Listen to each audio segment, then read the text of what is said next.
এই সংস্কারের একটা বড় কাজ হবে একটা সিস্টেম ডেভেলপ করে দেওয়া লোকাল গভর্নমেন্টের। সেই সিস্টেমটা কি হবে?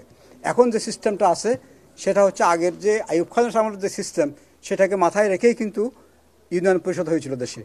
ইউনিয়ন পরিষদ হওয়ার 10 বছর পরে এসে উপজেলা পরিষদ নির্বাচন, উপজেলা হয়েছে। উপজেলা হওয়ার আবার কয়েক বছর পরে, প্রায় আরও 10 বছর পরে জেলা পরিষদ হয়েছে। সিটি কর্পোরেশনটা বারবার পরীক্ষা নিরীক্ষা করে হয়েছে। এত করে এগুলো পিস মিলতে হয়েছে, কম্প্রিহেন্সিভলি কিছু হয়নি। এই জন্য কম্প্রিহেন্সিভ একটা লোকাল গভর্নমেন্ট সিস্টেম দরকার।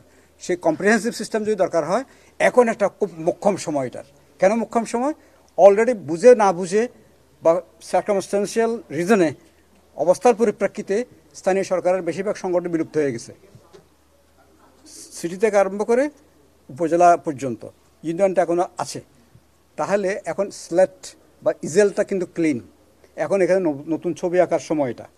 তাহলে আমরা যদি এটাকে সিস্টেমে ডেভেলপ করতে পারি, যে একটা কম্প্রিহেন্সিভ আইন হবে, একটা কম্প্রিহেন্সিভ আইনের ভিতরে সবগুলো প্রতিষ্ঠান চলে আসবে এবং আমরা একটা শিডিউল দিয়ে সবগুলো ইলেকশন করতে পারবো।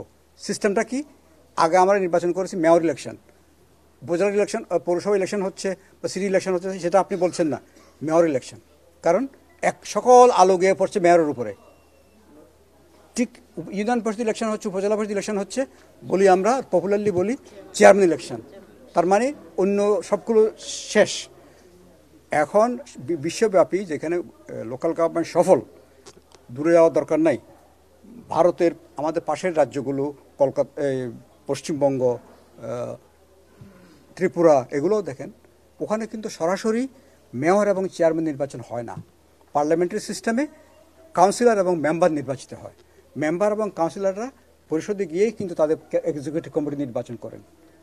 আমরাও সেই সিস্টেমটা চালু করতে চাই। তাহলে নির্বাচনটা অনেক বেশি লেস এক্সপেন্সিভ হবে, অনেক ব্যয় সাশ্রয়ী হবে, সময় সাশ্রয়ী হবে, এত জনবল লাগবে না।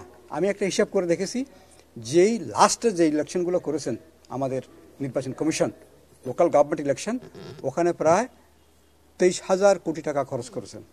23,000 কোটি টাকা, এবং 19 লক্ষ থেকে 20 লক্ষ লোকের এনগেজমেন্ট হয়েছে। এতগুলো শিডিউল করতে গিয়ে প্রায় 225 দিনের মতো সময় লেগেছে। এই জিনিসটা আমরা যদি এই রিফর্মটা করি, লোকাল গভর্নমেন্টটাকে যদি আমরা পার্লামেন্টারি সিস্টেমে নিয়ে আসি, তাহলে ইউনিয়ন, উপজেলা, জেলা, পৌরসভা, সিটি কর্পোরেশন এগুলো একই শিডিউলে যদি করতে পারি, তাহলে আমার খরচ চলে আসবে 600 কোটি টাকার মধ্যে। লোক লাগবে 8 লাখ, দিন লাগবে 45 দিন। তাহলে এই সিস্টেমে যাওয়ার পরে যদি আমরা যদি আমাদের একটা লোকাল গভর্নমেন্ট কমিশন হয়েছে, ইলেকশন কমিশনও কিন্তু এই কাজটা কিছুটা টাচ করতে পারে, অন্তত ইলেকশন অংশটা। আর ওখানে হয়তো কম্প্রিহেন্সিভলি আসবে। এটা যদি আপনি 3-4 মাস 6 মাস সময় দিয়ে একটা অর্ডিন্যান্স করে, লোকাল গভর্নমেন্ট আইনটা করে, ওই যে ইলেকশনটা যদি যান, তাহলে কিন্তু ন্যাশনাল ইলেকশনের আগে লোকাল ইলেকশন করা সম্ভব। অথবা বর্তমান সময়ের যে যা আছে তার আগে যদি ইলেকশন করতে যান, 5টা শিডিউল দিয়ে 5টা নির্বাচন করতে হবে। এই 5টা নির্বাচন করে ন্যাশনাল ইলেকশনের আগে এটা সম্ভব কিনা আমার প্রশ্ন আছে এটা।